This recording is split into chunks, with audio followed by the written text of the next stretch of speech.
Tiesos akibrokštai. Sveiki. Šiandien, kaip mes tarėmės, mes pakalbėsim šiek tiek apie paranormalius dalykus, apie poltergeistą ir vaiduoklius, bet pradžiai turiu porą klausimų trumpų. Atsakysiu greitai aš juos. Taigi, pirmas klausimas, kas yra archontai?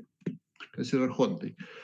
Archontai gnostiniai filosofijai mūsiškai būtų angelai, kurie valdo Dievo pavesti tam tikras atskiras sritis. Atskiras gamtos sritis. Vandenų archontas, žemės stichijos archontas, ugnies archontas ir taip toliau. Tai va, toks būtų trumpas atsakymas. Dabar kitas klausimas, vėlgi, kaip suprantu, žmogaus, kuris krikščioniškai pasaulėžiūrėje gyveno, sako, kodėl jums taip sunku patikėti, kad Jėzus Kristus mus atpirko iš nuodėmės? Pabandysiu trumpai pasakyti, kodėl taip jau sunku patikėti, ne tik, kad sunku, bet nesunku nepatikėti, kodėl neatpirko. Štai kodėl. Jūsų pačių krikščionis Naujasis testamentas, Šventas raštas, sako, kad Jėzus savo atpirkimu, tai yra mirtimi ant kryžiaus, sunaikino mūsų nuodėmės, mūsų nuodėmingą kūną. Atsiverskit krikščionis savo Naują testamentą, Romiečiam laišką Pauliaus, 6 skyrių, paskaitykim nuo 1 iki 8 eilutės. Romiečiam 6 skyrius, nuo 1 iki 8 eilutės. Įdėmiai paskaitykit, įdėmiai, kas ten rašoma. Ir pabandykim palyginti su sveiku protu ir su realybė, su kuria mes susidurėm ir pamatysim, kodėl sunku patikėti. Rašo Paulius, skaitau nuo 1 iki 8 eilutės. Kągi sakysime, gal mums pasilikti nuodėmėje, kad gausėtų malonė? Jokių būdų, sako. Mirę nuodėmiai, kaipgi gyvensime joje? Reiškia, krikščionys yra jau mirę nuodėmiai, jie nuodėmiai nebegyvi, jie nebegali, kaip negyvas kūnas negali judėti, šaukti, kalbėti, taip krikščionis dvasiškai miręs nuodėmiai, o gyvas Jėzui Kristui pagal jų mokymą. Skaitau toliau 3 eilutę. Argi nežinote, jog mes pakrikštytieji Jėzuje Kristuje buvome pakrikštyti jo mirtyje? Taigi krikštu mes esame kartu su juo, reiškia su Jėzumi, palaidoti mirtyje, kad kaip Kristus buvo prikeltas iš numirusių tėvo šlovę, taip ir mes gyventume naują gyvenimą. Viskas, krikščionys priėmė Jėzų Kristų krikštu, jie gyveno naują gyvenimą, sako Paulius. Jei esame suaugę su jo mirties paveikslu, būsim suaugę ir su prisikėlimo. Žinodami, dabar dėmesio 6 eilutė, taip skamba, žinodami, ką reikia žinoti krikščionis, jog mūsų senasis žmogus buvo nukryžiuotas kartu su juo, su Jėzumi, reiškia. Senasis žmogus buvo nukryžiuotas kartu su Jėzumi, reiškia, prieš 2000 metų senasis mūsų nuodėmingas buvo nukryžiuotas, kad būtų sunaikintas nuodėmės kūnas ir mes daugiau nebevergautume nuodėmei. Viskas. Su Jėzumi mes priimam Jėzų Kristų krikštu, automatiškai mūsų senasis nuodėmės kūnas miršta, nuodėmiai sunaikinamas yra ir žmogus daugiau nebevergauja nuodėmiai. 7 eilutė toliau sako, juk kas miręs, tas išlaisvintas iš nuodėmės. Viskas, miręs dvasiškai nuodėmiai, tu išlaisvintas iš nuodėmės, nuodėmė tavęs nebevaldo. Įsivaizduoji, jeigu esame mirę su Kristumi, tikime, kad ir gyvensime su juo. Štai ką sako apaštalas Paulius. Taigi, pagal viską krikščionis nebeturi daryti nuodėmių. Tada mes suprasim, mes tikrai žinosim, žmogus, kuris nuoširdžiai priėmė Jėzų Kristų kaip savo viešpatį ir gelbėtoją, atgimė iš aukšto ir taip toliau, gavo krikštą šventąja dvasia ir jis nebedaro nuodėmės. Atpirkimas, sako, kodėlgi ne, kažkas tokio panašaus.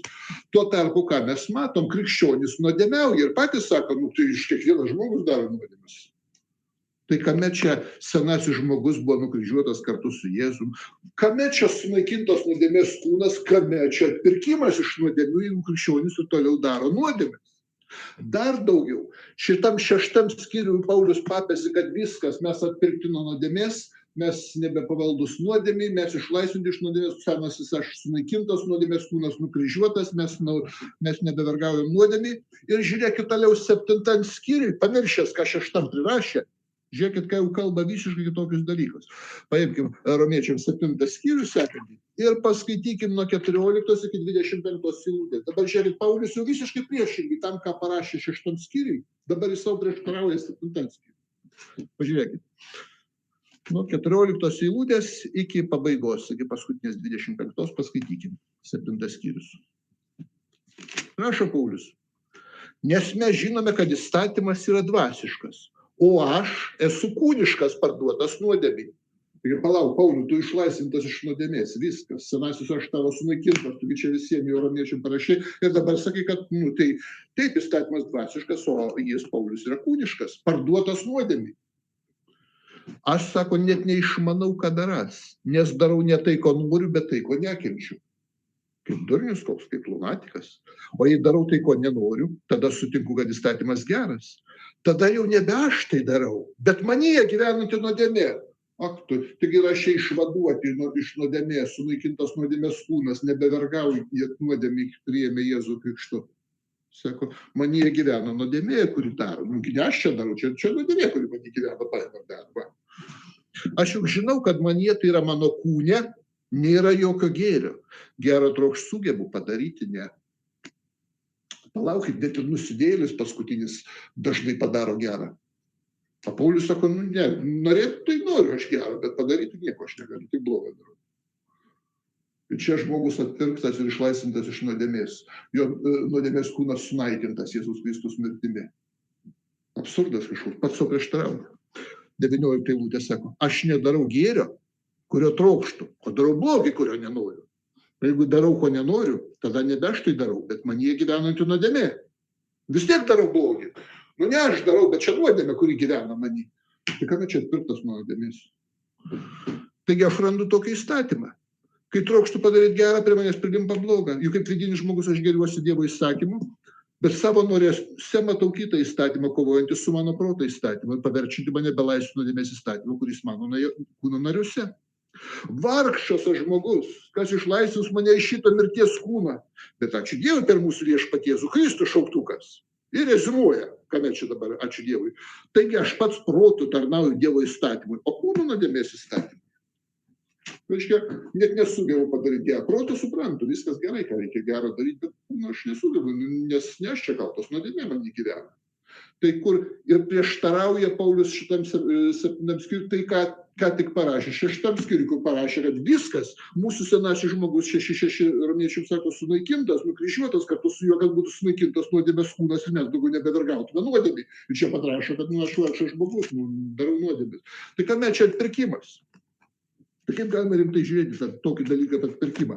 Sunaikintas nuodėmės kūnas, mes nebevergavom nuodėmę, nebedarom nuodėmę, Jėzus atpirko mus nuodėmės. Ir žiūrėkit, 1 Jono laiškas, tas pats Naujas testamentas krikščionių. 1 Jono laiškas, 1 skyrius nuo 8 iki 10 eilutės paskaitykime. 1 Jono laiškas, 1 skyrius nuo 8 iki 10 eilutės rašo. Jeigu sakoma, kad neturim nuodėmės, klaidiname patys save. Ir nėra mumyse tiesos. Jeigu išpažįstam savo nuodėmes, jis ištikimas ir teisingas, kad atleistum nuodėmes ir apvalytum nuo visų nedarytų. Jei sakom, kad nesam nusidėję, darom jį melagių ir nėra mumyse žodžio. Tai kame čia sunaikintas mūsų nuodėmės kūnas? Tai kame čia su Kristu mes esam mirę nuodėmė ir nebevergaujam nuodėmė? Jeigu aš pasakysiu, kad viskas atpirko Jėzus, aš nebevergauju nuodėmė, aš nebedarau nuodėmės, pats Naujas testamentas sako, tu melagis, nes jeigu kas sakys, kad nebedaro nuodėmės, jis melagis yra. Daro nuodėmės. Tai kur Jėzus atpirkimas? Nuo ko atpirko? Kur čia nuodėmės Jėzus atpirko? Absurdas kažkoks. Pasaka. Dar daugiau. Kame čia Jėzus atpirkimas ir išlaisvinimas iš nuodėmės pasaulio? Pasaulis išlaisvintas iš nuodėmės. Kaip pagal Naują testamentą pasaulį valdo šėtonas. Nuodėmės šaltinisgi pas krikščionis šėtonas, taip? 1 Jono 5:19 aiškiai sako, mes žinome, kas esame iš Dievo, o visos pasaulis yra piktojo. Katalikiškam vertime piktojo valdomas. Prašau, piktojo valdomas. Ir labai mėgsta krikščionis cituoti Luko 4 skyrių, Luko Evangelija 4 skyrius nuo 5 iki 7 eilutės.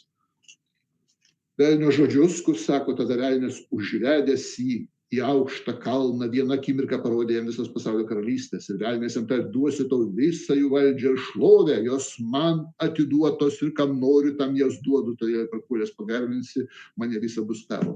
Visas karalystės atiduotas šėtonui. Tai kur Jėzus išlaisvinimas iš nuodėmės? Jeigu pasaulyje, kaip buvo nuodėmės, blogis, Taip ir liko po Jėzaus pakabėjimo ant pagalio, niekas nepasikeitė. Kaip darė žmonės nuodėmes, taip darė. Dar daugiau. Jėzus Kristaus pasekėjai, krikščionys, visų konfesijų, visi daro nuodėmes. Ir jie pasekėjai daro nuodėmes taip, kaip nepasekėjai daro nuodėmes.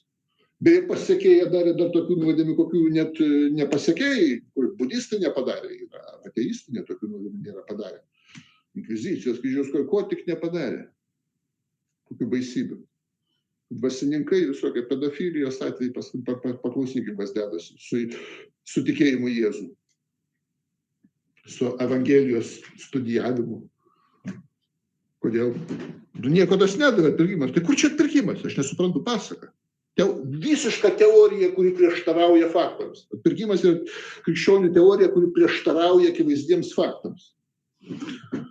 Koks dar atpirkimas, jeigu pasaulį velnias valdo? Kaip valdė iki Jėzaus pagal krikščionis, taip valdo ir po Jėzaus. Jau 2000 metų valdo po Jėzaus pasaulį velnias. Kur čia atpirkimas, ką čia jis atpirko? Taip ir negali labai paaiškinti krikščionis, nelabai kažką padaro, lyg tai, tai čia jūs kūniškų protų nesugė. Jie patys nieko nesupranta, daro nuodėmes, pasaulis nuodėmingas, viskas tas pats. Tai kur čia atpirkimas, ką čia jis atpirko Jėzus? Mes matom priešingus faktus atpirkimui. Atpirkimo štai to teorija. Tai vienas dalykas. Reiškia, 3 dalykai galiu pasakyti. Kodėl? Reiškia, pirmas dalykas, kad Naujas testamentas rašo 6 skyriui, Romiečiam laiške Paulius, kad 6:6, kad mūsų nuodėmės kūnas sunaikintas, senasis žmogus miręs ir mes jau nebevergaujam nuodėmei. Mes išlaisvinti iš nuodėmės. Ir čia pat 7 skyriui Romiečiam rašo, kad net jį valdo nuodėmės įstatymas kūnu. Protai jis supranta, kas gero trokšt gali, bet kūnu padaryti negali. Kūnas parduotas nuodėmė, kūnas tarnauja. Tai reiškia neišlaisvintas, nepirktas kūnas iš nuodėmės. Taip. Antras dalykas, sako, visas pasaulis, reiškia, piktojo valdomas Naujas testamentas. Tai kur čia atpirko pasaulį iš nuodėmės, kai šėtonas valdo toliau, kaip ir valdės. Niekas nepasikeitė. Jokie esminiai dalykai nepasikeitė. Taip. Ir trečias dalykas, kad patys krikščionys daro nuodėmes. Kokios be konfesijos paimtum krikščionį, visi daro nuodėmes. Vienokias, kitokias, trečiokias nuodėmes, bet daro nuodėmes. Tai palaukit, jie neišlaisvinti iš nuodėmės, Jėzus jų neišlaisvina iš nuodėmės. Ir jis sako, aš atgimęs iš aukšto. Palaukit, darai nuodėmę, tai darau, tai kiekvienas žmogus daro. Būčiau melagis, jeigu sakyčiau, kad nedarau nuodėmės. Tai kame tavo atpirkimas. Tada pradeda, mano dvasia atpirko, aš dvasia nebedarau, bet aš kūnu darau nuodėmės. Šizofrenija kažkur, palaukit. Taip, aš nužudžiau ir pavagiu, ne dvasia, aš kūnu pavagiu. Aš atpirktas, jau mane išlaisvinu iš nuodėmės, aš tik tai kūnu vagiu. Arba kūnu svetimauju, ne dvasia svetimauju. Čia absurdas tiesiog. Farizeizmas aukščiausiam laipsniui. Jie baisiausiai bando fariziejus kritikuoti, žydų, kaip patys tokiam farizeizme, tokio nesąmonė, kad kalbos nėra. Toliau, kitas dalykas apie atpirkimą. Kokio pavelnių dar atpirkimo reikia? Kokio Jėzus atpirkimo reikia? Kam reikalingas kankinimas žmogaus ant kryžiaus, žudymas? Kaip puikiausiai be jokio Jėzus, vadinamam Senajam testamente, Dievas kiekvienam nusidėliui, kuris gailisi ir taisosi, atleidžia jo nuodėmes. Ir taip, be jokio Jėzus. Užtenka gailėtis ir taisyti savo kelius. Ir Dievas sako, atleisiu ir nubausiu, neužskaitysiu nuodėmę. Prašau, Ezechielio 18 skyrius, atsiverskit Senąjį testamentą. Ir pamatysit, kad jokio Jėzus atpirkimo nereikia. Čia tokia nesąmonė, tas žmogaus aukojimas. Baisus dalykas. Nekalto užkaltus kentėjimas. Ir čia baisėjam išmintis krikščionių. Nesąmonė. Ezechielio 18 skyrius paskaitykime nuo 21 iki 23 eilutės. Ezechielio 18 skyrius nuo 21 iki 23 eilutės. Skaitom 18 skyrius nuo 21. Ar reikia atpirkimo Jėzus kažkokio? Darykim išvadas. Jei nedorėlis atsivers nuo savo nusikaltimų, laikysis mano nuostatų ir darys, kas teisinga ir teisu, jis tikrai liks gyvas ir nemirs.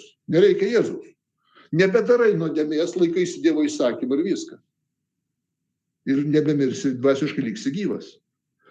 Nereikia jokio atgimti iš aukšto, per Jėzų priimi, reikia atgimti iš aukšto. Nereikia. Tu gyvas liksi dvasiškai, jeigu pakeisi savo kelius, pradėsi laikytis Dievo valios. Jis liks gyvas ir nemirs. 22 eilutė, skaitykim. Ankstesni nusikaltimai bus užmiršti ir jam neįskaitomi. Jis bus gyvas dėl savo teisumo. Kaip, pavyzdžiui, pas evangelikus, tai visokius baptistus, sekmininkus ir kitokius sektantus, sako, oi, yra nuosavas teisumas, kai žmogus pats savo jėgom teisus, čia labai blogai, čia kažkoks po įstatymų Senam testamente, mes Jėzus teisumą, Jėzus už mus kentėjo, už mus pakabėjo ant kryžiaus ir dabar mes jo teisumu gyvename, ne savo, nes taigi niekas nešiukštas. Bet vat Jėzus už mus pakabėjo, mes jo teisumu gyvename. Ne, sako, bus gyvas dėl savo teisumo, o ne Jėzus teisumo, pasakyti. Pakeiti kelius, rimtai pasitaisai viskas, tau bus nubrauk. Jeigu ištaisai savo kelius, atlikai perkamuosius veiksmus gerais darbais už tas nuodėmes, kurias esi padaręs ir viskas, tau nubraukiamas, neįskaito Dievas nuodėmių. Nereikalingas joks kabėtojas ant kryžiaus. Joks kabo kabikas žiūri tupikas po kryžium. Nereikia. Žiūrėkim toliau, Ezechielio 18 skyrius, 27-28 eilutės. 27-28 eilutės. Jei nedorėlis nusigręš nuo savo nedorybės ir darys, kas teisinga ir teisu, jis išgelbės gyvybę. Jok Jėzus nereikia. Nusigręš nuo savo nedorybės, darys, kas teisinga ir teisu. Pirmiausia, nutraukė daryti nuodėmę, antras dalykas, pradedi vykdyti įstatymą. Darai, kas teisinga ir teisu. Taip. Ir jis išgelbės savo gyvybę. Ne Jėzus išgelbės gyvybę, jis pats. Kam tas? Taip, kad neplaukia iš to vadinamojo krikščionių Seno testamento pranašystė, kad reikia išgelbėtojo kažkokį iš tų. Nereikia.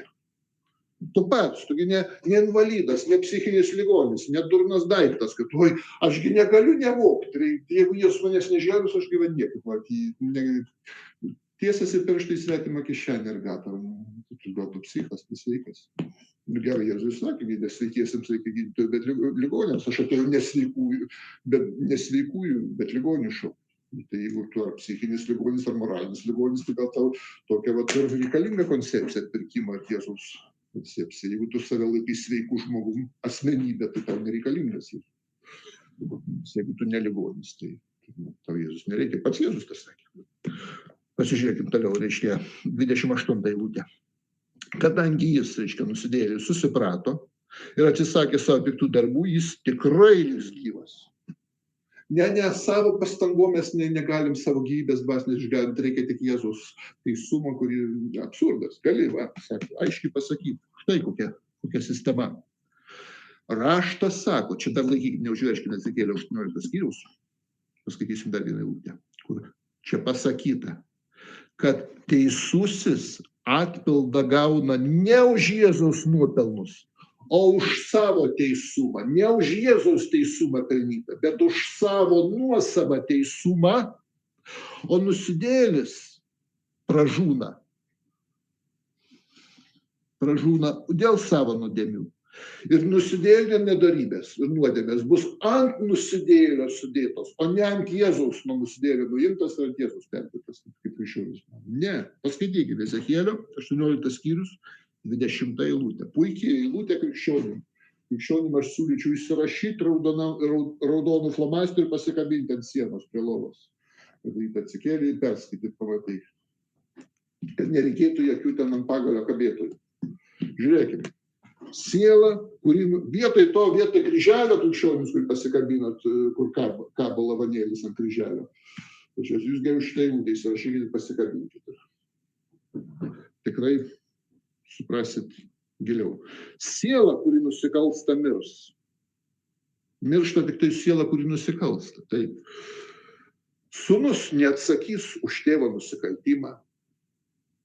O tėvas neatsakys už sūnaus kaltės, aiškiai nėra gimtosios nuodėmės, už kurią reiktų atpirkti. Taip, ne už adomą mes neatsakom už savo kaltės. Teisusis gaus teisę atpildą, aiškiai už savo darbus teisę atpildą gaus, o nedorinė darybės bus ant jo paties, ne ant Jėzus. Taigi, tai koks yra paprastas dalykas. Gerai, dabar mes pereikim prie tos temos, kurią mes šiandien planavom padaryti, apie poltergeistą. Pradėkime irgi iš toliau su tokia įžanga. Egzistuoja anapusinis pasaulis. Anapusinis pasaulis yra realus. ir 9 galybės žemėje materialių tokių empirinių anapusinio pasaulio įrodymų. Jų pilna yra. Tai ir kaip pas kai kurios vaikus atsiminimai praeitų gyvenimų. Tai ir pranašingi sapnai, kuris susapnuoja po to išsipildo. Tai ir kažkokie ženklai apie artimo žmogaus mirtį ar dar kažkas panašaus. Tai ir neatpažinti skraidantys objektai. Tai ir paranormalūs reiškiniai tokie kaip poltergeistas ir vaiduokliai. Visa tai liūdė. Ir su tais reiškiniais susiduria gana nemažas procentas žmonių su vienu ar kitu. Jeigu netiesiogiai kažkas susidūrė, tai bent jau geri pažįstami draugai ar artimieji, kuriais jis pasitikė, kad tai žmonės objektyvus, nekvailiai, nepasakos melų kažkokių, kurie su tuo susiduria. Taip, kad daugiau ar mažiau tų įrodymų yra. Yra pakankamai daug. Dažniausiai turbūt tenka girdėti apie tokį reiškinį, kurį mes vadinam ufologiniai fenomenai. Čia dažniausiai turbūt spauda rašo, prastai kalbant apie ateivius. Tai NSO, tai neatpažinti skraidantys objektai. Anksčiau kažkada tai būdavo dar prieš kokius 20-30 metų, tai dar, žinot, oficialiai sakydavo, tai čia parapsichologų, ufologų išmislas, gal čia neįrodytas jų buvimas. Šiandien jau viskas pasirodo, kad karinės žvalgybos jos tyrinėja, pasirodo netgi ir NASA, ir Pentagonas išslaptino video įrašus, radarų duomenys, kurie užfiksuoti tie neatpažinti skraidantys objektai. Tai šiandien tai yra oficialus dalykas. Taip pat prie ufologinių šitų fenomenų priklauso ir neatpažinti vandens arba vandenyno reiškiniai, nes panašių neatpažintų objektų esama ar po vandeniu, dažnai su to susiduria povandeniniai laivai. Vienas iš tokių turbūt žymiausias vadinamas kvakeriai.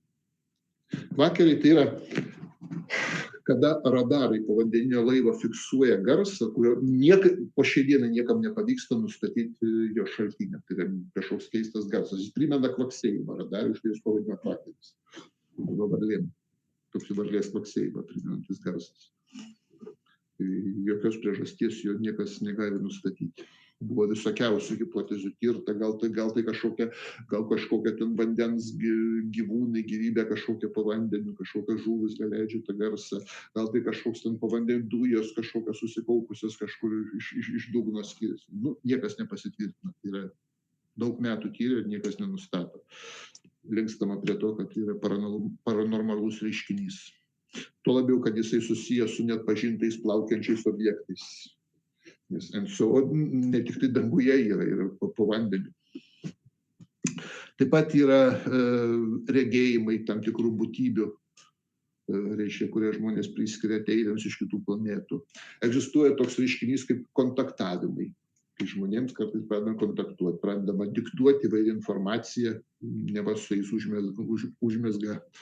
užmezgamas ryšys ateivių. Žmonių grobimas. Dalis šiaip dingsta, atsiranda, neatsimena, kur buvo. Dalis regresinė hipnozė prisimena, kad su jais kažkokius bandymus kažkur atlikdavo kažkokiam skraidančiam objekte.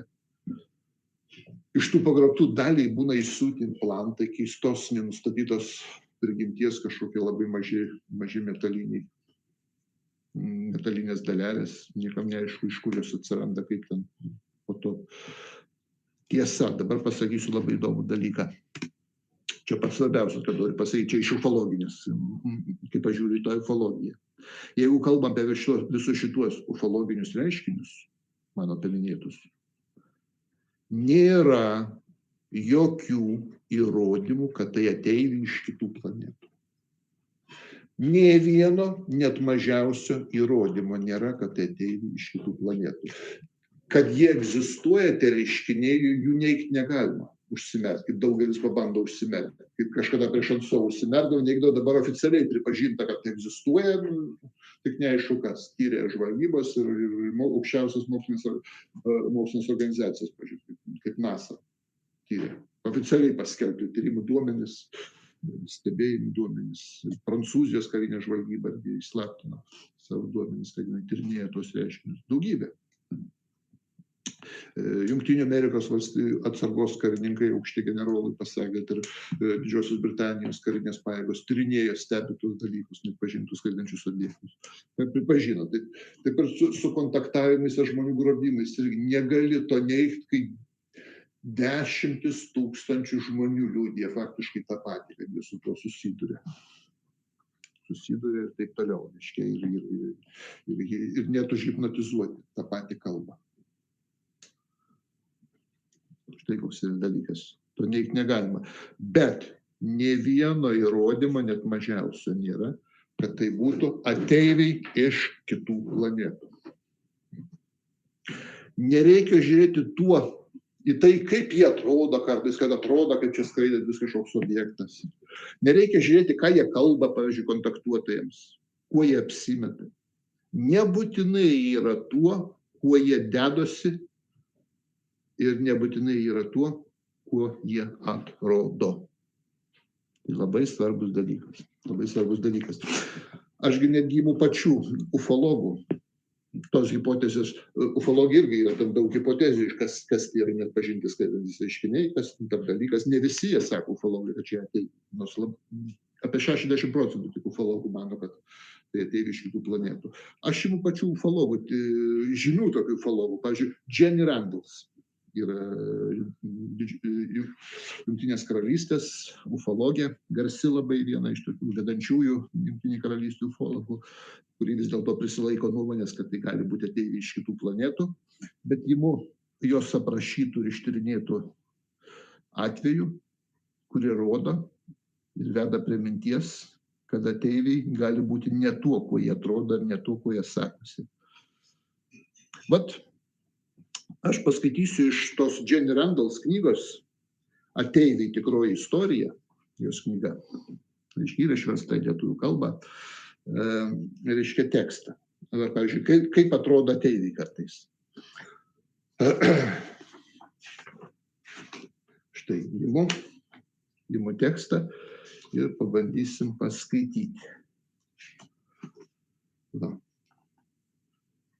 38 metų inžinierius Kenas po profsąjungos susirinkimo važiavo namo į Varingtoną, esantį Češyro grafystėje. Buvo 1978 metų kovo 17 diena, 23 val. 30 minučių. Kenas norėjo sutrumpinti kelią ir pasuko tuščiu bei ramiu plentu, einančiu pro Jungtinės karalystės atominės energijos centrą Rislį. Staiga priešais atsirado figūra. Atrodė, tarsi kažkoks žioplys būtų norėjęs susitraukti nelaimę. Jį leidosi nuo stataus pylimo ir buvo taip palinkęs į priekį, kad anot Keno neįmanoma to pakartoti. Jo rankos buvo išaugusios už tai iš pečių, o pats atrodė klaikiai baltas, veide matėsi tik dvi akys. Tas padaras sustojo kelio viduryje ir atsigręžė į Keną. Inžinierius sustabdė automobilį. Kai čiuptelėjo vairą, iš padaro akių plykstelėjo šviesa, atvojo Kenui rankas. Jis man pasakė, ką jautė, sako, tai autoriai, reiškia, Jenny Randles sako, reiškia, jaučiausi labai keistai. Mano galvoje mintis painiojosi. Lyg dviejų nežmoniškai stiprių rankų spaudžiamas iš viršaus. Spaudimas buvo siaubingas. Atrodė, kad mane supraližavo. Galėjau tik vartyti akis, visas kūnas buvo suskindęs. Reiškia, toliau rašo, ką matė. Reiškia, paskui figūra paprasčiausiai žengė per tvorą atominės elektrinės teritoriją. Šįryt palypėjo žemyn ir išnyko it vaiduoklis. Liudininką tai pribloškė. Tai va, įdomus dalykas. Reiškia, tai priskiriama NCO, ateivių tokį manifestaciją pas ufologus, bet visi simptomai yra vaiduoklės. Simptomai yra vaiduoklis, tai ne ateiviai iš kosmoso. Atitinka visas vaiduoklio kategorijas šitas reiškinys. Toliau rašo knygai, parvažiavęs namo, Kenas viską papasakojo žmonai, davė ir išgerti ir nuėjo su juo tiesiai į policiją. Ši nuvyko į įvykio vietą ir patikrino tvorą. Paaiškėjo, kad tvora 10 pėdų aukščio ir jos neįmanoma perlipti. Tiek policija, tiek elektrinės apsauga susirūpino, kad į vidų nebūtų kas nors įsibrovęs, todėl rūpestingai apžiūrėjo tvorą, ieškodami skylės. Tačiau nieko nerado. Šio įvykio padariniai buvo rimti. Tos Keno pirštų vietos, kurias paltė spindulys apdegė. Jo laikrodis sustojo, rodymas 23 val. 45 minutės. Tačiau svarbiausia, kad sugedo labai brangus radijo prietaisas, taisytas automobilyje ryšiui su darboviete palaikyti. Tai paaiškėjo po 48 valandų, kai Kenas mėgino jo pasinaudoti. Kompanijos inžinieriai nustatė, kad automobilį veikia galingas energijos pliūpsnis, kurį neatlaikė diodai ir kondensatoriai. Prietaiso buvo neįmanoma sutaisyti, todėl teko pakeisti nauju. Iš kai kurių požymių galima spręsti, kad liudininko pasąmonėje slypėjo užslėpti prisiminimai. Važiuodamas pro tą pačią vietovę, nepraėjus ne kelioms savaitėms, jis 2 kartus jautėsi keistai. Vieną kartą važiuodamas pro ten su žmona sustojo, išlipo, jautė nenugalimą norą kaip pasielgti. Keletą akimirkų įdėmiai žvelgė erdvę, kol išsigandusi žmona tiesiog įtraukė į automobilį. Po to paprastai važiuodavo didžiausią apylanką, kad tik nereikėtų atsidurti toje vietoje. Kovo 17 dieną tą patį nuotolį Kenas važiavo dar ilgiau negu įprastai, o kadangi niekada apie tai nešnekėjo, kilo įtarimas, jog 45 minučių laikotarpis jam paprasčiausiai dingo, ištrintas buvo. Nors aš bendravau su liudininku 4 metus, sako, reiškia ta ufologija mano minėta, ir patariu jam leistis užhipnotizuojamam, bet ši mintis jo nedžiugina. Keletas anonimų mėgino jį paveikti dėl to paties dar anksčiau, negu aš apie tai užsiminiau. Nežinia, kas jie buvo ir kodėl manė, kad šis įvykis tikriausias pagrobimas. 1978 metais būdas Hopkinsas apie tai nieko nerašė. Tyrinėtojams ši istorija buvo daugiau ir mažiau aiški negu dabar. Gaila, bet niekada nesužinosim tiesos. Praėjus keletą mėnesių po šį įvykį vargšas Kenas ėmė jaustis pavargęs, pradėjo pilvą raižyti skausmai, jam buvo nustatytas inkstų vėžys. Operacija buvo sėkminga, bet netrukus vėžys buvo aptiktas gerklėje. Gydėsi toliau, bet 1982 metais Kenas mirė, sulaukęs vos 42 metų. Neįmanoma pasakyti, ar ši tragedija kaip nors susijusi su jam tekusiu sunkiu išmėginimu. Aš kalbėjau su Kenu vos kelios savaitės prieš mirtį. Jo manimu čia nebuvo nieko bendro, tačiau negalima atmesti prielaidos, kad per incidentą patirtas fizinis poveikis galėjo būti susijęs su liga. Toliau rašo Kenny Randalls, žiūrėkit, kad tie UFO visi reiškiniai, jie atitinka visus vaiduoklių kriterijus. Sako, yra užfiksuota ir daugiau įvykių, kai pasirodė panašios vaiduokliškos figūros. 1976 metų, lapkričio 12 dieną, karališkoje Talveros karinio oro bazėje Badajose, netoli Ispanijos ir Portugalijos sienos, 2 sargybiniai išgirdo veriantį švilpimą. Garsas buvo toks stiprus, kad net užgulė ausis. Išėjo laukan, sargybiniai išvydo danguje ryškią šviesą. Netrukus susitiko su 3 kitais sargybiniais, kurie irgi tai regėjo. Bijodami diversijos, paskelbė pavojų ir gavo įsakymą su vienu iš jų bazėje laikomu vilkšuniu atidžiai ieškoti teritorijų. Šuo nieko nepajuto, bet staiga vienoje vietoje plokstelėjo vėjo sūkurys. Sargybiniai pasiuntė šunį į krūmus, iš kurių sklido garsai. Šuo atspūdino atgal, atrodė lyg susirgęs jūros liga, suglaudęs ausis, aiškiai norėdamas jas apsaugoti nuo kažkokio skausmingo pojūčio. Paskui ėmė suktis aplink sargybinius. Taip jis buvo išmoktas elgtis, kai pajusdavo pavojų. Dabar jau ir patys kažką pajutę žmonės atsigręžė ir išvydo kraupų žalią švytėjimą, kuriame išryškėjo plūduriuojanti miglota figūra. Jos kojos ir rankos nebuvo visiškai susiformavusios, o jie atrodė be galo didelė. Vienas kareivis norėjo šauti, bet jį visiškai apleido jėgos, jis ėmė akti. Tik suriko, jie mus nužudys ir griuvo neprarasdamas sąmonės, bet nepajėgdamas kalbėti. 2 draugai dar įstengė šaudyti, jie iššovė 50 kartų tiesiai į prieš juos esantį vaiduoklį. Plikstėjo šviesa, tarsi televizijos ekrane pasikeitus kadrui būtybė išnyko. Būtybės paveikta kareivė, po to keletą kartų kamavo siaubingi galvos skausmai, bet to jis kartais staiga apakdavo. Galų gale buvo nusiųstas į ligoninę. Ten nustatė, kad be jokios akivaizdžios priežasties jam sutriko nervai, bet pamažu jis pasveika. Tačiau keisčiausia yra tai, kad per kruopščiausią tyrimą pradėta iš karto, tik bazėje išgirdo šūvis, nebuvo rasta nė vienos kulkos. O ant sienos, prie kurios stovėjo būtybė, neaptikta jokių šaudymo žymių. Toliau aprašo Jenny Randalls 3 atvejį, nutikusi, reiškia, Kiprė. Kipro kariniai bazai Dakelijos mieste. Dieną 1968 m. rugsėjo naktį, reiškia, sargybinis budėjo kambaryje su savo vilkšuniu. Buvo 3 valanda. Staiga išgirdo ausį rėžiantį garsą, tarsi veiktų kažkoks elektrinis prietaisas ir pamatė laiptais į viršų sklendžiančią ir keistą figūrą, švytinčią ryškia oranžinė spalva. Kareivio plaukai pasišiaušė ir įsielektrino. Sargybinis užtrenkė duris, bet garsas artėjo. Tada iššovė į duris šautuvų pritaikytų šaudyti po vandeniu. Tai rodo, kad jis buvo apimtas siaubingos baimės. Maždaug po valandos jį pakeista ties sargybinį rado lovoje vis dar drebantį. Vėliau šis žmogus buvo suparalyžiuotas, bet po kurio laiko pasveiko. Šuo visiškai nusilpo ir iš sarginio virto baugščių padaru, besislepiančių nuo menkiausio triukšmo. Įdomu, ar yra kokia nors priežastis, dėl kurios visi šitie įvykiai atsitiko karinės ir mokslo įstaigose. Galbūt kai kurios technologijos galinčios sukelti vizijas sukuria šias fantasmagorinės būtybės. Jos iš tikrųjų atrodė, tarsi būtų sukurtas ir turi labai daug energijos. Taigi, matom, kad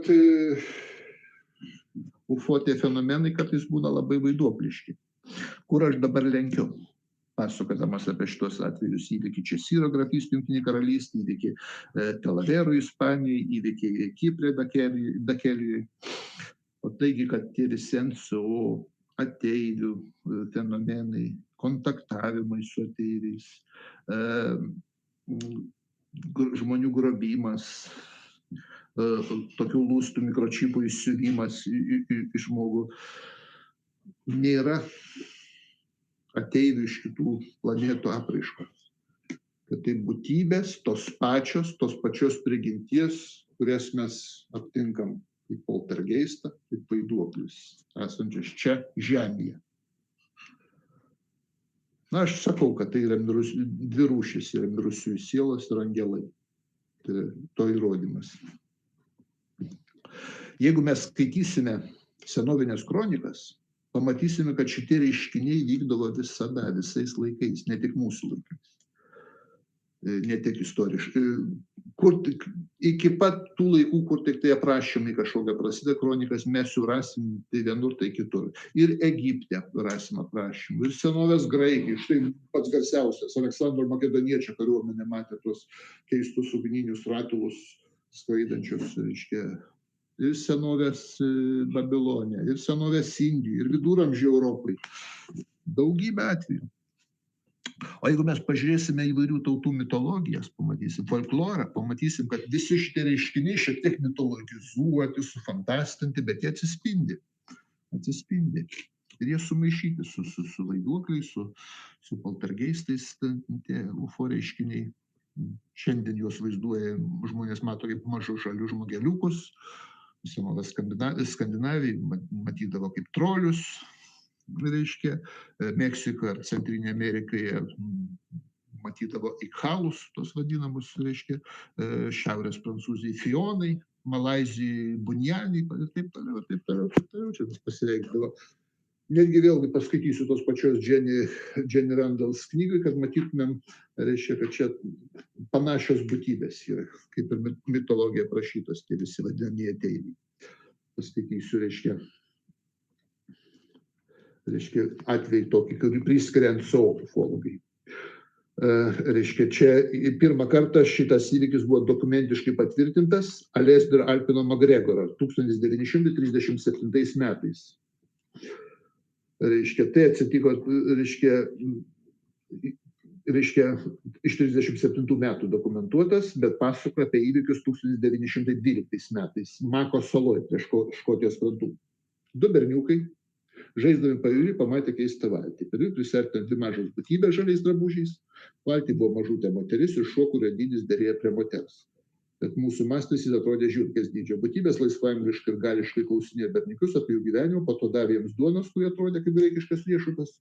Duoną berniukai suvalgė, nieko neklausinėdami. Buvo visiškai ramūs. Būtybės pasakė, kad jau turi keliauti ir ėmė kviesti berniukus vykti kartu į pasakų šalį. Šitie atsisakė, tada jiems buvo liepta stebėti valtį, kol jį pasieks tam tikrą vietą, toli jūroje, paskui eit namo. Vaikai taip ir padarė. Dar jiems buvo pasakyta, kad ateityje atvyks daugiau šitos keistos rūšies atstovų. Netrukus sesuo rado juos apimtus transo, apsiblaususiom akim žiūrinčius į tuščią jūrą. Ir toliau rašo Randalls. Beveik kiekviena šios istorijos detalė atitinka dabartinės ufologijos schemą, paslaptingos mažos būtybės, galinčios kalbėti kalba kiekvieno, su kuriuo užmezga kontaktą, savotiški klausimai, siūloma paragauti kažkokio neįprasto maisto, mėginimas nusivesti auką, liudininką apima nesuvokiamą būseną, nekviesti svečiai dar iškalbingai pažiūrė keistų pažadų, kad tokių kontaktų arba apsilankymų bus ir vėliau. Sako, ar tai tik sutapimai, o gal tai reiškia, kad šie susitikimai vyksta jau seniai, tik keičiasi mūsų interpretacija ir požiūris. Bibliniais laikais tos būtybės buvo vadinamos angelais, vėliau jos neišvengiamai turėjo visgi valingais padarais iš kito pasaulio sferų. Dabar erdvėlaivių ir kompiuterių amžiui mes visi nesistebėm ir manom, kad jie atvyksta skraidančiomis lėkštėmis iš planetų besisukančių apie kurią nors tolimą saulę. Reiškia, Reiškia, tai yra vienas ir tas pats šaltinis, vieno ir to paties reiškinio įvairios formos. Pavyzdžiui, jeigu mes paimsim vidurinius amžius, renesanso laikus, naujos laikus, kada vis dėlto Europai dominavo krikščionybė, katalikų bažnyčia, tai negalėjo ufologija kaip atskiras kažkoks mokslas ten vystytis ar formuotis. Bet visus šitos dalykus žmonės matydavo ir už tai dailininkai dažnai juos įterpdavo į reiškia šventus paveikslus. Štai aš keletą paveikslų jums tiesiog net ir pateiksiu. Padarykim tokią menotyros apžvalgą. Žiūrėkim, įdomus dalykas. Egzistuoja paveikslas, reiškia, Džiaus gintas, reiškia, Kristaus nukryžiavimas.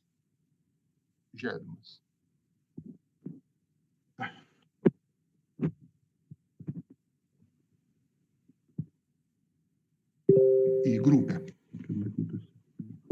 Štai tas paveikslas. Tai reiškia Kristaus nukryžiavimas.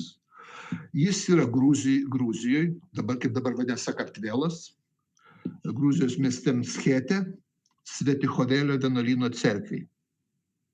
Nežinom autoriaus čia paveikslas yra. Matot, iš 17 amžiaus. Jūs matot ten aukščiau, kur dangus, kur ten paukščiai, kur angelai, matot objektas, kuris spindulį skleidžia į Mariją. Štai koks įdomus paveikslas.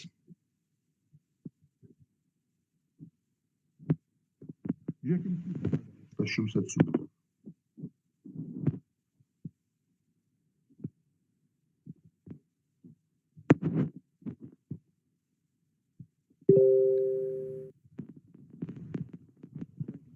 Dalykai prie Kristaus nukryžiavimo scenos. Iš 17 amžiaus paveikslas. Unijai mieste, Dominikonų vienuolyne, irgi nežinom autoriaus paveikslas. Matot, kuriame sėdi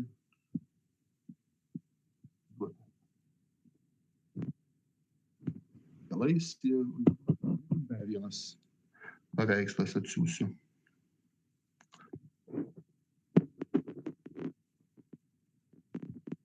Tai reiškia.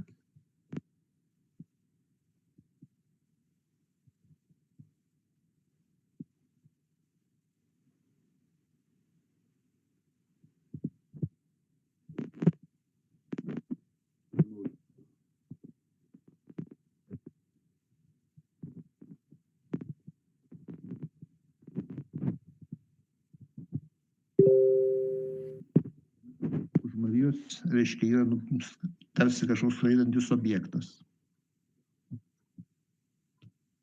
Matot, koks įdomus dalykas.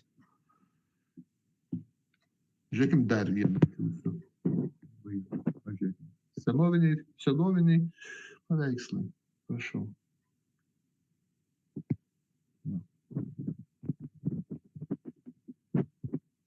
Paveikslus įterpdavo.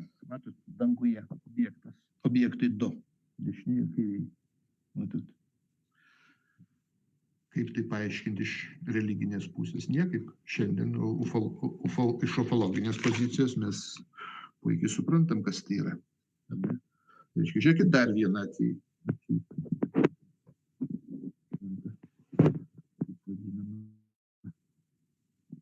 Žiūrėkit, dangus visas pilnas keisčiausių objektų, visas dangus pavaizduotas. Kasgi tai?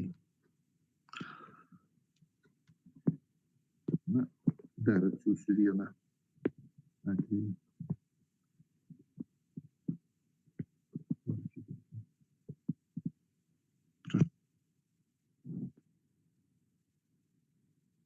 Objektas virš pastato.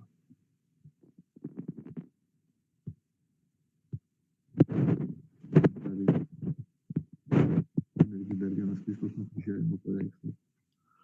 Kristaus nukryžiavimas vadinamas. Žiūrėkit, matot, Kas ten per objektai.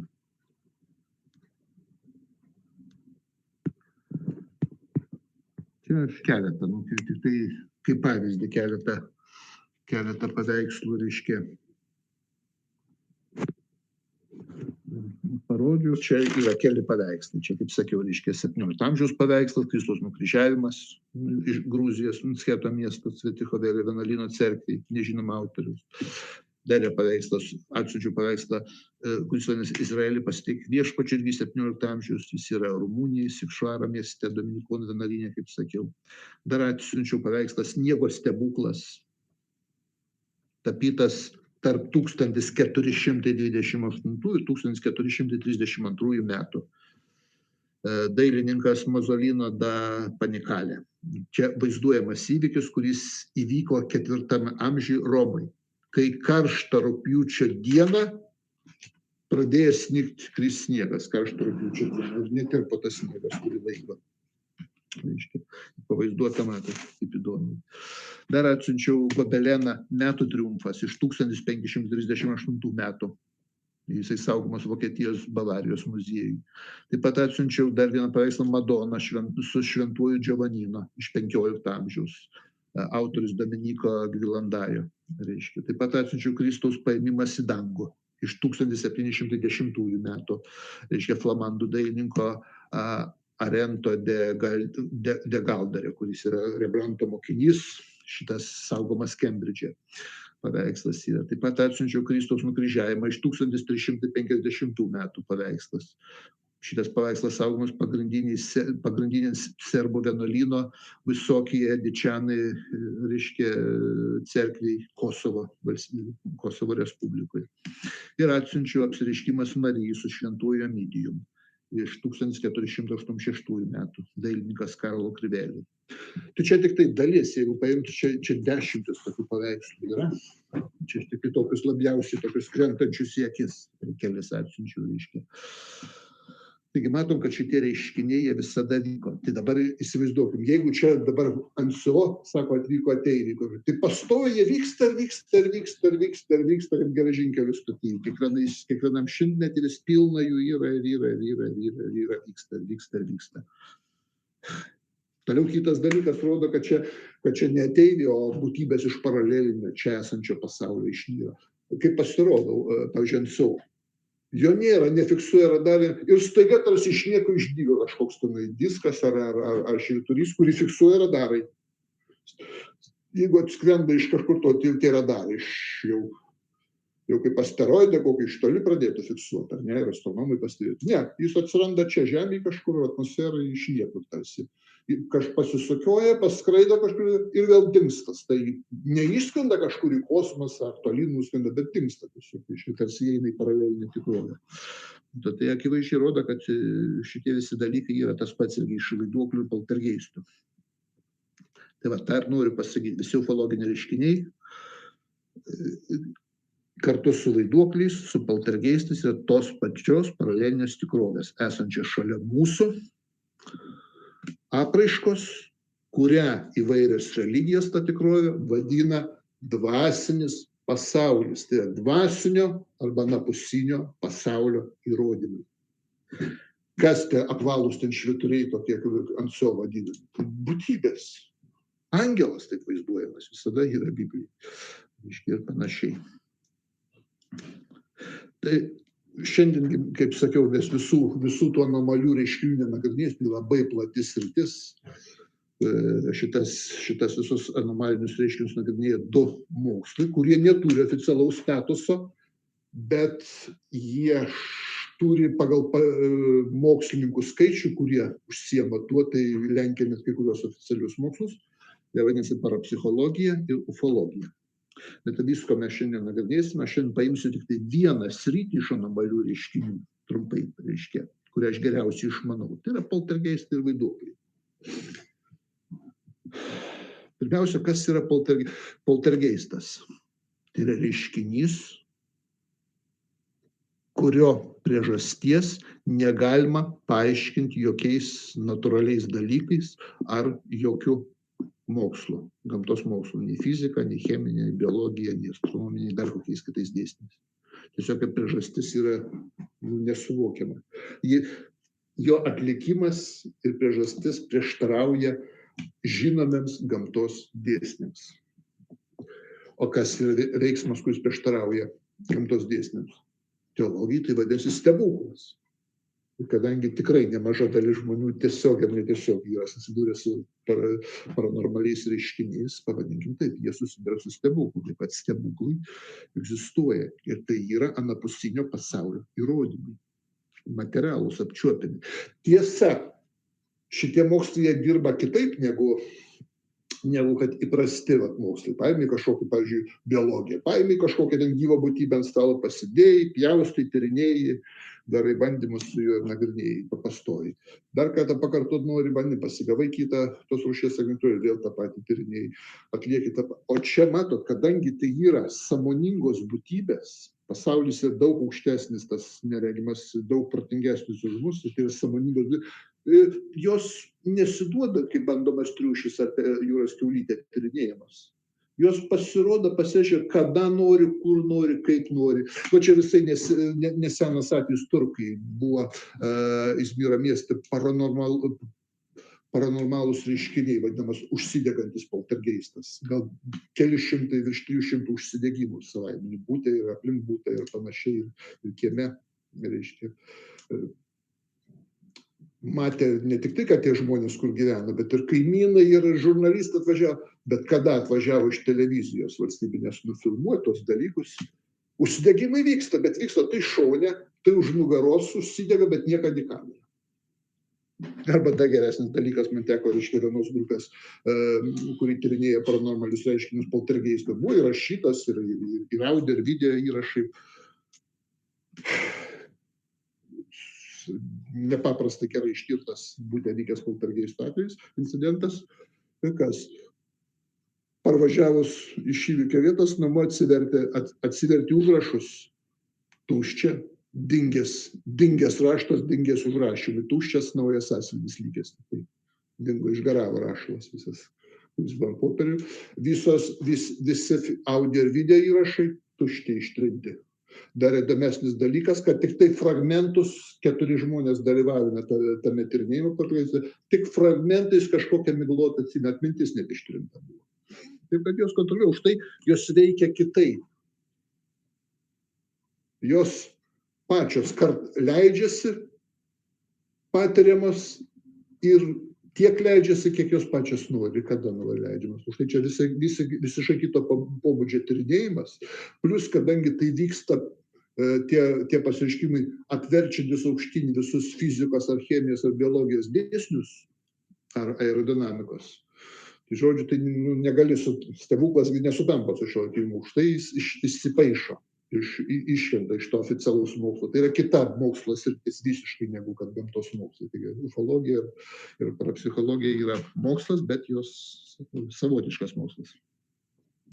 Tuo labiau, kad tyrinėjama dalykas, apie kuriuos tyrinėjimo būdų tu mažai ką gali pasakyti. Be kažkokios religinės, biblinės interpretacijos tu nieko. Tu fiksuoji tos fenomenus, tos reiškinius ir nieko negali apie juos pasakyti, kas tai vyksta. Taip keistai viskas vyksta. Aš trumpai pasakysiu, reiškia, apie šitos tyrinėjimus. Kas tai yra? Parapsichologai patys nesutarė. Egzistuoja per 20 skirtingų hipotezių, kurie bando paaiškinti, kas tai yra tas poltergeistas, kas čia per reiškinys. Visų gal nenagrinėsim, šiandien 5 pačias svarbiausias ir populiariausias pasakysiu. Pirma hipotezė tarp parapsichologų gana populiari, vadinama psichokinezės teorija. Jos autoriai yra vengrų kilmės parapsichologas Nandoras Fodaras ir profesorius Viljamas Rolas. Reiškia, psichokinezės teorija sako, kad egzistuoja žmonės, kurie turi ypatingai stiprų emocinę sistemą, stiprų biolauką kažkokį, ypač paaugliai vaikai. Ir jie patys sukuria tokius bildesius, tiesiog iš jų einant energiją, daiktų judėjimus, vartymus, mėtymus ir visokius garsus ir panašiai, ir net fantomus kažkokius jie sukuria. Aišku, šitą hipotezę tarsi patvirtintų tas faktas, kad 87 visų poltergeistų atveju egzistuoja ten, kur yra šeimoj paauglys. Beje, čia skeptikai kartais gali sakyti, tai gal čia vaikas, žinote, erzina visus. Bet galiu pasakyti taip, aš esu pats asmeniškai tyrinėjęs ne vieną incidentą, kur šeimoje buvo paauglys ir vyko poltergeisto incidentas, bet tikrai vaikas čia nei prie ko. Dalykai vyko, kurių niekas negali nei suorganizuoti, nei padaryti. Reiškia. Tai va, to vadinama psichokinezės teorija, psichoanalizės būdų, mano, kad tai stipri emocinis pergyvenimas, ar kažkoks stresas, ar dar kažkokia, ar brendimas sukuria tam tikrą lauką ir pats žmogus čia nematomom kažkokiam paranormaliom jėgom, jisai tuos visokius reiškinius atlieka. Antra hipotezė yra gana populiari, vadinama technikos mokslo kandidato Fomenko hipotezė. Reiškia, ateivių iš kitų planetų teorija. Kaip jie sako, ateiviams mūsų Žemė, mūsų planeta, žmonė yra tarsi skruzdėlynas, kurį jie stebi, tyrinėja kaip mes kokius nors vabalus ar bandomas peles, jų gyvenimą stebi. Ir kad jau geriau ištirtų žmogaus prigimtį, psichiką, reikia, kad žmogus pilnai save atskleidžia, o žmogus save atskleidžia strese. Tokioj situacijai, kai viskas, kas įprasta, griūna.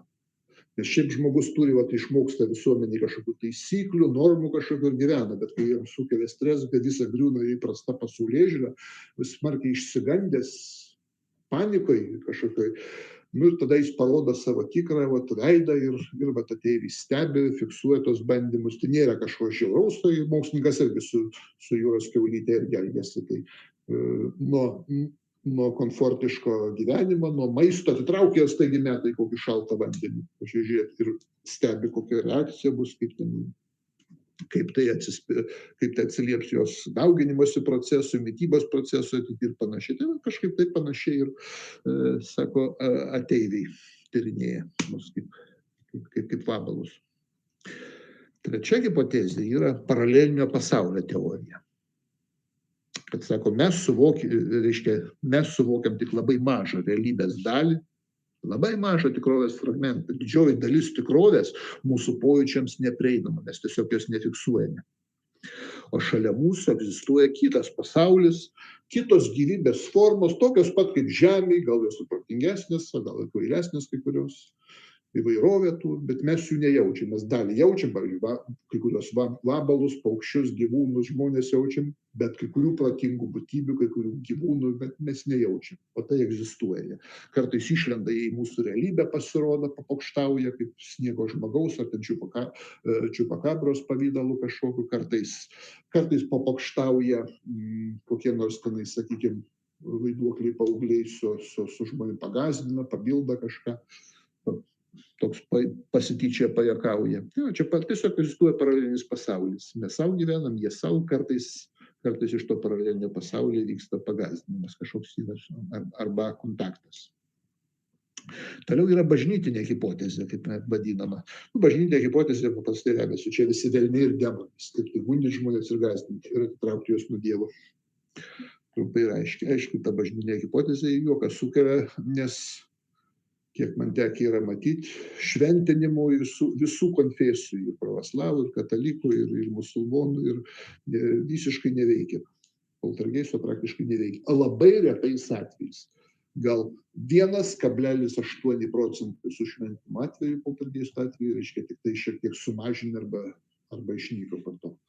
Bet tai toks mažas procentas, tai gali būti sutapimo atvejais, nes poltergeistas paprastai po kurio laiko pats praeina. Savaitę, 2 mėnesius, kelis mėnesius, kartais metus, kartais 3 metus patriukšmauja, paskui dingsta. Tai gali būti sutapimas toks. Na ir 5. hipotezė gana populiari, tai yra mirusiųjų sielos. Aš pats esu šios hipotezės šalininkas, manau, kad poltergeisto reiškinį sukelia mirusiųjų sielos. Būtent šitą faktą remia tas tokie atvejai, kad dažnai poltergeistas prasideda po to, kai žmogus pakankamai dar nesenam amžiui arba jaunam amžiui savižudybės būdų pasitraukia iš gyvenimo. Po to didelė tikimybė, kad prasideda, reiškia, poltergeisto reiškiniai patalpose ar pastate tame. Tai rodo apie mirusiųjų sielų teoriją. Taip pat jau užfiksuotas reiškinys, pavyzdžiui, Tailande. 2004 metais tai buvo po tsunamio, turbūt atsimint, kad buvo baisus tsunamis Pietryčių Azijai, daugelį šalių, Indonezijai, Šri Lankai, Indijai, Tailande, Vietname daug žmonių pražudė. Tai va, užfiksuotas tuose regionuose, ypač Tailande, milžiniškas protrūkis poltergeisto. Pastovi liudijimai, tai ten prasidėjo. Turiu labai daug jaunų žmonių netikėtai staiga išėjo iš gyvenimo, nebaigė gyvenimo. Taigi tvirtinu tai mirusiųjų sielų teorija. Gerai, kaip pasireiškia poltergeistas? Kaip jis pasireiškia?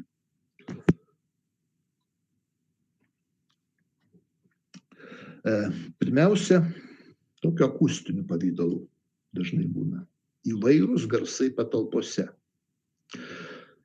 Kuomet tų garsų šaltinio niekaip negalima aptikti natūraliom priemonėm. Nėra natūralaus skleidėjo, o garsai yra. Nei gyvūnas, nei jau žmogus, nei koks gamtos reiškinys nedaro to, akivaizdu. Garsai gali būti įvairūs, gali būti traškėjimai keisti, gali būti ūžimas, tiesiog tarsi variklių bildėjimas kažkoks, beldimas į duris, į langus, į sienas, į lubas, šlamėjimas keistas, draskimas, lyg tarsi per metalą kažkur brauktų, kažkoks skrebėjimas. Retesnis atvejis būna, kai garsai pasireiškia tarsi žmogaus kažkoks atsidusimas, dejavimas ar šūksniai kažkokie. Ir jau labai reti, bet egzistuoja, dokumentiškai patvirtinti, įrašyti, įrodyti, kada poltergeistas kalba žmogaus balsu keistu. Ir netgi yra pakankamai surinkta duomenų, kad nustatyta, kad žmogus negali tokio balso padaryti. Balso stygos negali išgauti tokių garsų. Įrodė. Tai va toks, kaip pavyzdžiui, Fatima poltergeisto atveju. Įrašytas tas balsas, reiškia, įtyrė labai daug institutų, stebėtų, kad kalba žmogaus balsu, žmogaus žodžiais, bet tokio tembro negali žmogus padaryti. Antras toksai sluoksnis reiškinių, kaip pasireiškia poltergeistas, tai įvairūs daiktų judinimai, daiktų pradanginimai, trankimas durim, durys darinėjasi taukščiai, vienas po kitų daužosi, langai daužosi, arba langinėse jau kaime kažkur, darinėjasi stalčiai, durys, spintos. Atsiranda keistas kažkoks skystis, tarsi vanduo iš kažkur pradeda tekėti ir nėra šaltinio. Kartais net žmogus įvairiai, tai gali būti ir į vandenį panašus, į aliejų panašus, į kažkokį medų ir dar rečiau kraujo pavydalų pasirodo. Toks trečias sluoksnis tų reiškinių, kada patalpos arba konkrečių daiktų temperatūra pasikeičia, negu kad normaliai turi būti. Arba pradeda daiktas arba patalpa šalt staigiai, kartais net labai smarkiai iki apledėjimo. Arba atvirkščiai pradeda šilt, kaist, kartais net užsidega. Dažnai vyksta savaiminis susidegimas poltergeisto atveju, kai užsidega drabužiai, užuolaidos, daiktai kažkokie degantis. Išvis retas atvejis savaiminis žmonių užsidegimas. Irgi parapsichologija tyrinėja tokį nepaaiškinamą atvejį, kai užsidega pats žmogus, tarsi iš vidaus. Ketvirtas toks sluoksnis tų reiškinių, tai išdikavimas su elektros prietaisais įvairiais. Išsijungia įvairūs prietaisai elektros.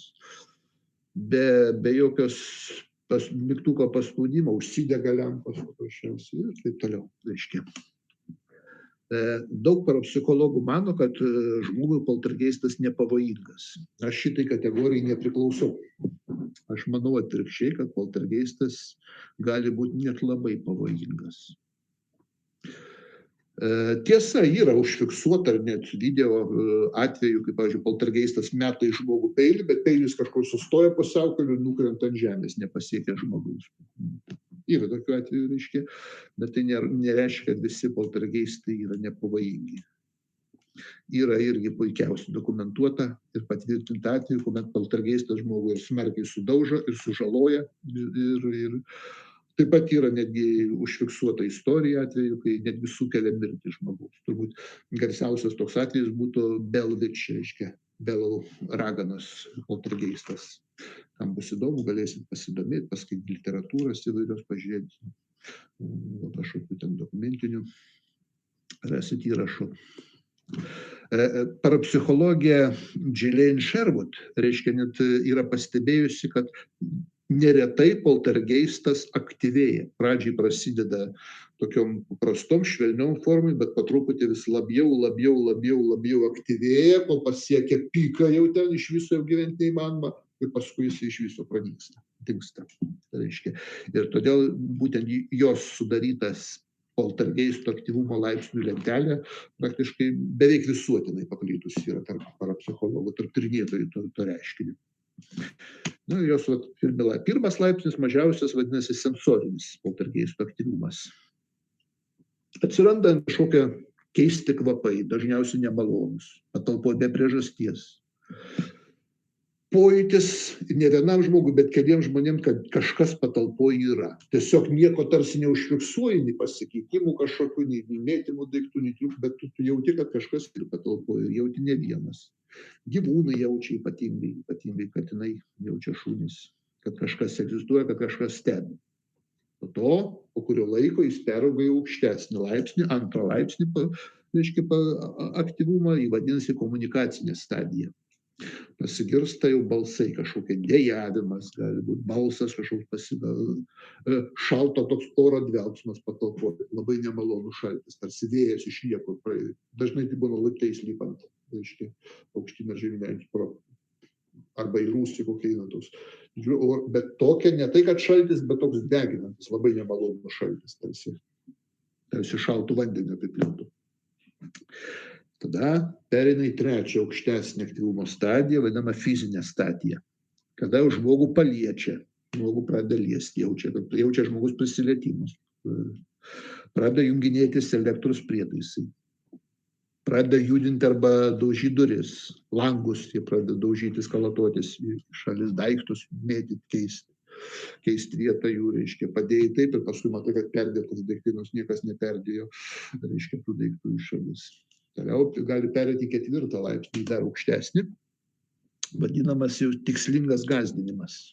Pradeda daiktų mėtymas, paprastai iš žmogų kartais, reiškia, kažkoks atviras. Ir penktą stadiją, aukščiausia, agresyvioji stadija vadinasi. Smūgiai žmogų, suduoda žmogus, jaučia smūgį.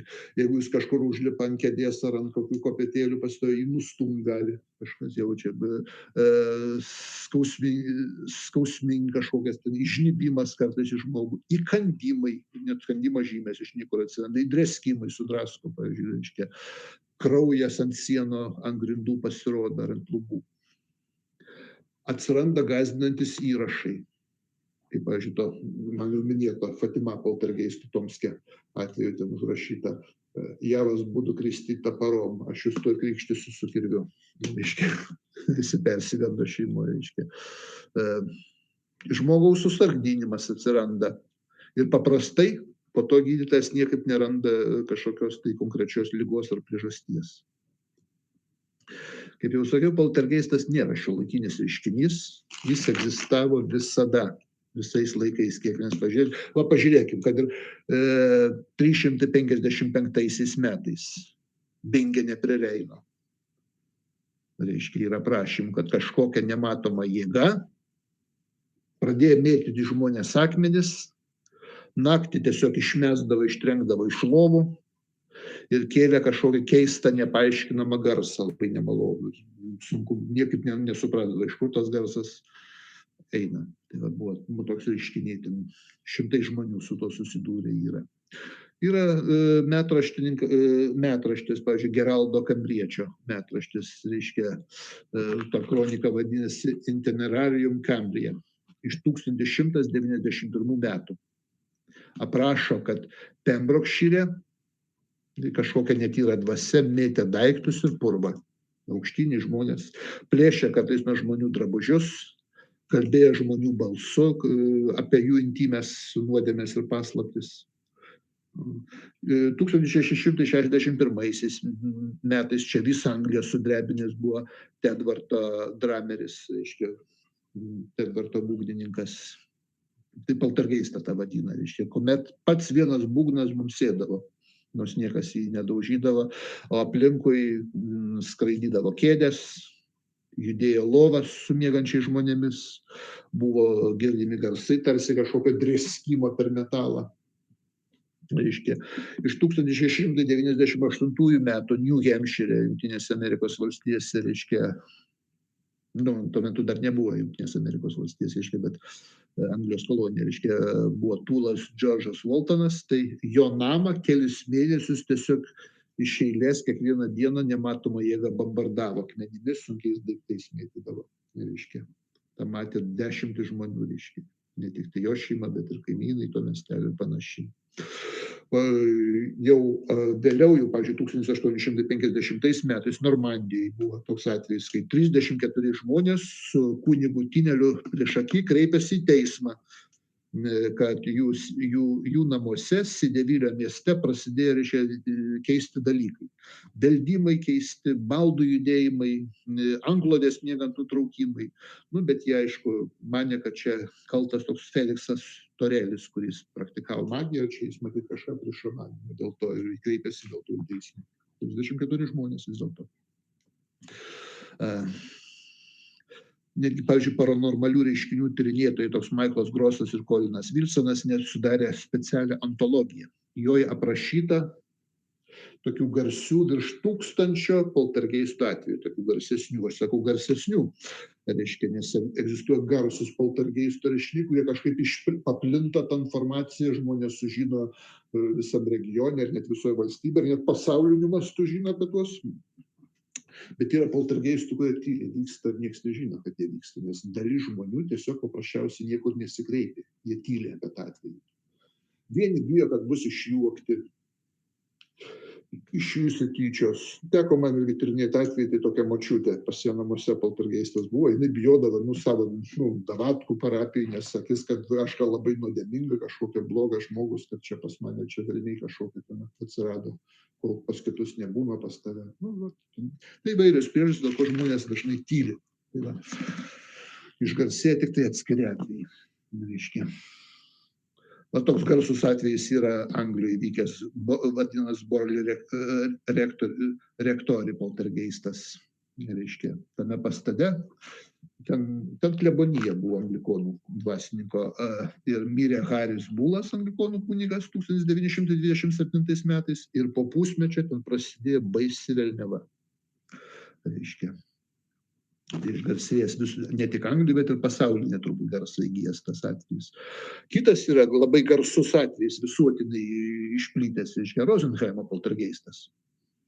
Rosenheimas yra miestas toksai Bavarijai, Vokietijai. Čia tokio juristo Zygmundo Adamo ofise prasidėjo velniava visiška. Kuo įdomu šitas Rosenheimo poltergeistas, kad pirmą kartą istorijoje šitas poltergeistas, kuris prasidėjo 1967 metais, buvo užfiksuotas video padarytas. Labai dažniausias pasireiškimas buvo išsijunginėjo šviesos pačios be priežasties. Be priežasties skambėjo telefonai, kur kitam laido gale tylu ir buvo aiškinamasi, kas čia skambina, paaiškėjo, kad jokio skambučio ten telefonų stotis neužfiksavo. Nėra, o pats telefonas skamba, reiškia. Darinėjasi stalčiai, spintos, dėžės darinėdavosi, įsipildavo skysčiai, pastatai ten stiklinė su vandeniu ar arbatos puodelį išpilia kažkas, reiškia, nematomas.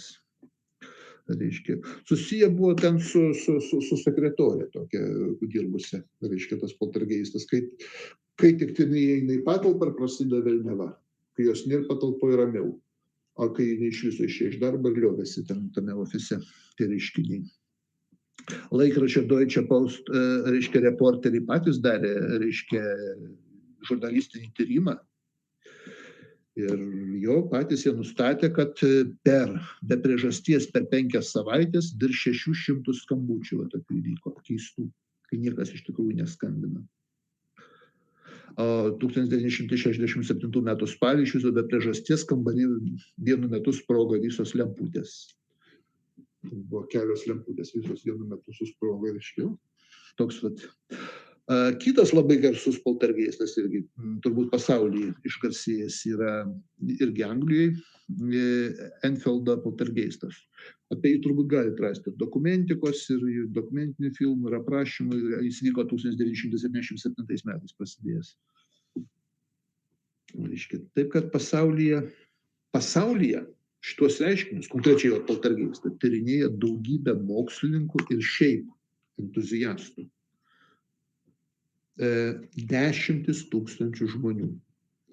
Kai kurie susibūrė į mokslininkų grupuotės, įvairių sričių specialistų, kai kur šiaip entuziastų, kai kur pavieni atskiri tyrinėtojai besidomintis entuziastai. Bet tas reiškinys ir tyrinėjamas labai smarkiai. Ko gero, pati garsiausia ir didžiausia tų paranormalių tyrinėjimų tokia draugija pasaulyje, ne tik poltergeistai, daugelis, ir ekstrasensorika, ir telekinezė, ir telepatija, ir daugelį reiškinių, spiritizmą nagrinėja. Tai Anglija yra Jungtinė karalystė psichinių reiškinių draugija. Tai pati seniausia, ko gero, pasaulyje egzistuojanti nenutrūkstamai, pati didžiausia ir pati autoritetingiausia.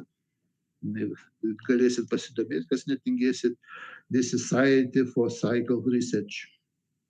Tai reiškia, šita organizacija įkurta buvo 1882 metais, įsivaizduokit, 19 amžiuje. Būstinė Londone, Marlborough.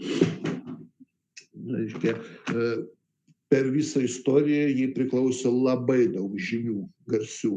Kembridžo, Oksfordo profesorių, žymių visuomenės veikėjų, politikų, aristokratų, rašytojų, kaip vien seras Arturas Conan Doilis, ką reiškia, tos draugijos narys buvo. Antroje vietoje, reiškia, pagal tokį garsumą dydį yra Prancūzijos psichinių tyrimų draugija, toks Anglijos psichinių tyrimų draugijos analogas, yra mažesnė, bet irgi pakankamai įtakinga, pakankamai daug specialistų, daug mokslininkų, žymių mokslininkų, garsių mokslininkų priklausai. Trečioje vietoje Jungtinių Amerikos valstijų psichinių tyrimų draugija, tai vadinasi Amerikos psichinių tyrimų draugija. Tarybų Sąjungoje, nors tokia ateistinė oficiali buvo doktrina valstybinė, vis dėlto buvo ne viena valstybės finansuojama organizacija, kuri turėjo aiškintis ir tyrinėti šitos poltergeistų reiškinius. Tik aišku, uždavinys buvo pastatytas jiems, kad be Dievo ir be sielos, kaip natūralų dalyką, čia galbūt paralelinis pasaulis, kažkokia gyvybės forma šalia mūsų egzistuojanti, neapčiuopiama, neatrasta dar. Šitas buvo leista. Ko gero žymiausias toks centras, žymiausia organizacija Tarybų Sąjungai, kuri tyrinėja, tai buvo Tomske, vadinamas Sibiro anomalinių reiškinių tyrimo draugija. Tai buvo per 70 mokslininkų, kurie gaudavo valstybės ir mokslo akademijos finansavimą, ir jie įvairių sričių mokslininkai, jie tyrinėja nuo 1985 metų. Beje, kaip susikūrė ta organizacija, irgi buvo toks didžiulis įvykis Tomske, tarybiniais laikais, ateizmas, marksizmas, leninizmas ir taip toliau. 85 metai, tai dar Gorbačiovas dar nebuvo pilnai, nebuvo net atėjęs į valdžią. Ir ten Karlo Ilmerio gatvėje, 9-aukštėje, įvyko atvejis. Būte paprastam. Kiekvieną vakarą vykdavo tas parapsichologinis incidentas, paranormalūs reiškiniai. Iš po lovos pradėdavo srautas tokių burbuliukų, melsvai oranžinių burbuliukų, kurie kurie skrisdavo link kampo ir tam kampe sprogdavo su keistu garsu. Taip kiekvieną vakarą žmogus pradėjo ieškoti pagalbos, pradėjo rašyti įvairius laikraščius valdžios institucijom, taip taip, čia dedasi, buvo atvykę specialistai, buvo atvykę partijos iš centro komiteto, matė tą reiškinį, tai buvo įsteigta ta draugija, paaiškinti, kas čia šitą reiškiniai tokie dalykai. Tai va. Po Tarybų sąjungos žlugimo jau finansavimą šitą organizaciją valstybinį prarado, reiškia, bet jinai išlikusi tik kitų pavadinimų Biokon. Reiškia, vadovauja toks mokslininkas, biochemikas ir kartu žurnalistas Viktoras Fefilovas. Beje, ten Tomskas, sakykime, yra Tarybų sąjungos ir Rusijos toks pagrindinis poltergeisto tyrimų centras. Anomalius reiškinius daug, kur Maskvoje, Sankt Peterburge, Kosmopojis, didžiulė organizacija yra. Apie galėsiu papasakoti daugiau. Reiškia, jos vienas atskiras padalinys, sektorius, kuris specializuojasi poltergeisto atvejus, bet jau Tomske ten centras, ten pats kompetentingiausias, stipriausias, daugiausia medžiagos turintis, reiškia. Beje, Tomskas, Rusija yra apie 550 000 gyventojų, kaip Vilnius. Tokio didumo. Rusija tai yra nedidelis miestukas. Vidutiniškiausias miestukas.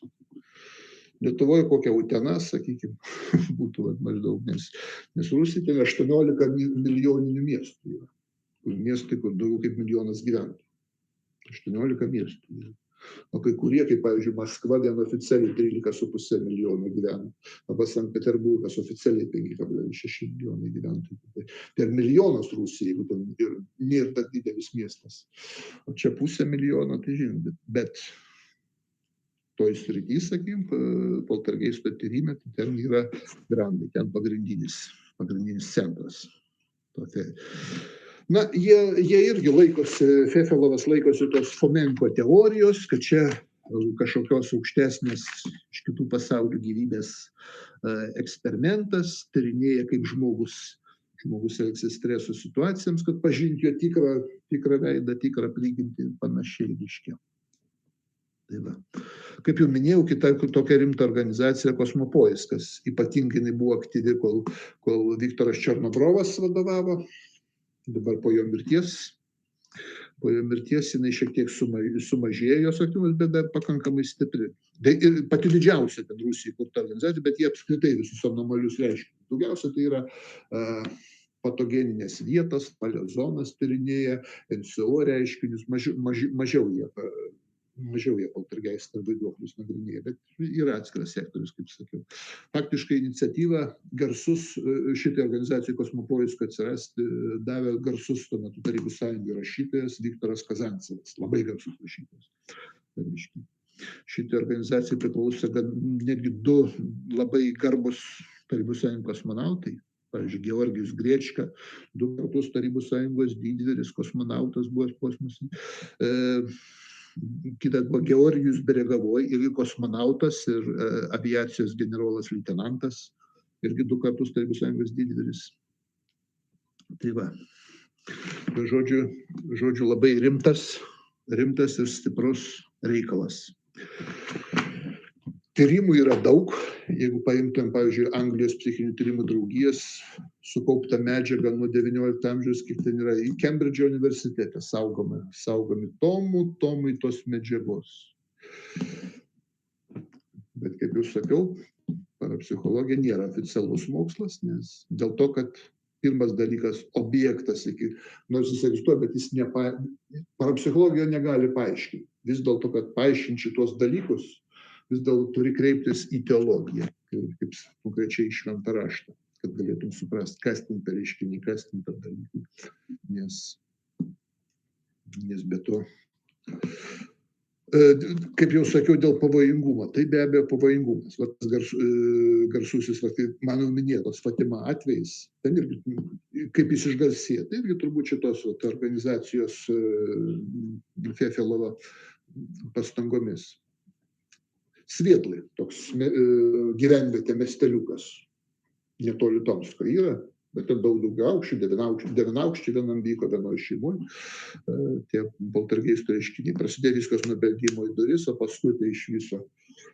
Nesunkiai jūs galėsit, va, kas, pavyzdžiui, rusiškai rašo, įveskit į kompiuterį, paieškokit poltergeist Fatima, Fefelo, ten jums išmesto tyrimų duomenys, to balso įrašai yra, reiškia, interviu, video, kaip ten vyksta. Pagrindinis ten firminis ten veiksmas paprasčiausiai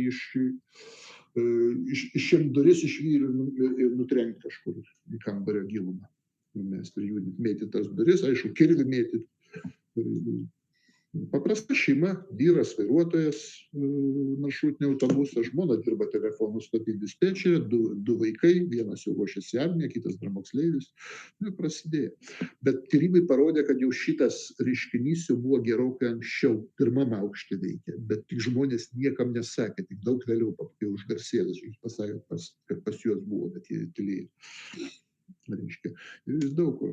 Labai keistas dalykas dar, kad buvo rasta daug mirčių, nepaprastai daug mirčių aplinkui. 31 keista jauno žmogaus mirtis aplinkui, kol vyko Fatimatas poltergeistų incidentas. Tos pačios jau šeimos, kur jau išgarsėjo, tie abu sūnus, vienas keistom aplinkybėm mirė, o kitas buvo rastas kieme nutraukta galva. Įdomiausia dalyka, nenupjauta galva, sakai, maniakas pagavo, nupjauta, nutraukta galva. Byla buvo užvesta, kad neįmanoma, turi pririšti prie kažkur nutraukti, automobilis turi važiuoti pririšęs prie galvos, nežinau, įdomus dalykas. Aš tai esu įsitikinęs, kad tai būtent to poltergeisto dalykas. Manau, kad tai yra, kartais tai būna pavojingas reiškinys. Yra tokių paprastesnių reiškinių, tai taip, poltergeistų, bet toks vadinamas aštrus poltergeistas, kaip tyrinėtojai vadina. Jisai pasireiškia nei daug, nei mažai. Maždaug yra tokia formulė. Milijonui gyventojų maždaug vienas incidentas per metus įvyksta. Vat jeigu Lietuva, ten, sakykim, 3 milijonai gyventojų bus, tai ar ten 2,5, tai 2-3 per metus tokie nauji atsiranda įvykiai. Jeigu, pavyzdžiui, Maskva 13,5 milijonų, tai 13 per metus ar 14 per metus gali įvykti. Nei daug, nei mažai. Kad susidurti, tai tikimybė nėra didelė, bet yra kitas dalykas. Kas domisi, kam įdomu, jis tiesiog paprasčiausiai sužino, kur vyksta tas incidentas, tai sužinot įmanoma. Daug tokių atvejų vis dėlto yra. Gali susitarti su žmonėms, su šeimininkais, pabandyti susitarti, kartais leidžia stebėti, nuvykti, matyti, pačiam pamatyti tos reiškinius. Kam įdomu, tai labai įdomių dalykų gali pamatyti, labai įdomiais dalykais susidurti. Man tekė šitas poltergeistas susidurti, tai labai seniai, dar aš į mokyklą nejau vidurinė, aš to susidūrė, bet aš tai visada, kai kas nors šnekėdavo, kad Dievo nėra, gamtinis pasaulis nieks nežino, aš visą su šypsena žiūrėdavau, man tų įrodymų net nebereikia, aš susidūręs, aš žinau, kad tai egzistuoja. Bet tada paskatino gilintis, domėtis tais reiškiniais.